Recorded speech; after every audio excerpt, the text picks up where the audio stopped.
ડાંગમાં આદિવાસી ખેડૂતોના મહેનતના રૂપિયા ડૂબી ગયા છે. સહાય આપવાની લાલચે ગઠિયાઓ રૂપિયા રહી રફુચક્કર થઈ ગયા છે. ડાંગમાં આહવામાં જેરિકો યુનિવર્સલ વર્લ્ડ નામની સંસ્થા દ્વારા ખેડૂતોને ઘર વપરાશની વસ્તુઓ તેમજ ખેતીવાડીના સાધનો માટે સહાય અને સબસિડી આપવાના નામે ઠગાઈ આચરવામાં આવી. ખેડૂતો પાસે રૂપિયા ઉઘરાવીને સંચાલકો શટર બંધ કરી ભાગી ગયા છે. આશરે 300 જેટલા લોકો આ સંસ્થામાં રૂપિયા આપીને ઠગાઈનો શિકાર બન્યા છે. ત્યારે હાલ તો 2 ખેડૂતોએ પોલીસમાં ફરિયાદ કરી છે, પરંતુ આંકડો મોટો થઈ શકે તેમ છે. ત્યારે પોલીસ આ મામલે શું કાર્યવાહી કરે છે તે જોવું રહેશે.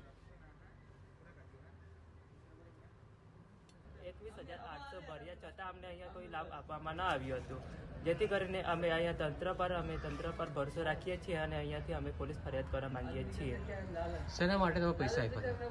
અમે અહીંયા બોરવેલ માટે આપ્યા હતા, અમે જેથી કરીને અમારી પાણીની સગવડ પૂરી કરી શકીએ એટલા માટે અમે આપ્યા હતા. ભોળાપણીમાં એમના અજ્ઞાનતાનો ફાયદો ઉઠાવીને એમને સાથે છેતરપિંડી કરી, એમ કહીને કે અમે તમને ટ્રેક્ટર આપીશું, પાઇપ આપીશું, મોટર આપીશું, સોલાર પ્લાન્ટ તમારે ત્યાં ઉપલબ્ધ કરાવીશું, એવું કહીને એમના પાસેથી ખોટી રીતે 21,000, 25,000, 30,000 એવી ખોટી રીતે ચાર્જ વસૂલાયો. અને જે ટાઈમ લાઈન હતી 6 કે 7 મહિના, એ 6-7 મહિના ટાઈમ લાઈન પતી ગયા, પૂરું થયા બાદ પણ એમને હજુ સુધી એ સામાન તો નથી મળ્યો છે, નથી તો એમને પૈસા પરત અપાયા છે. તો હું અપેક્ષા રાખું છું તંત્ર પાસે, અને આવી જે ઘટના છે આને હું ખૂબ જ વખોડી કાઢું છું.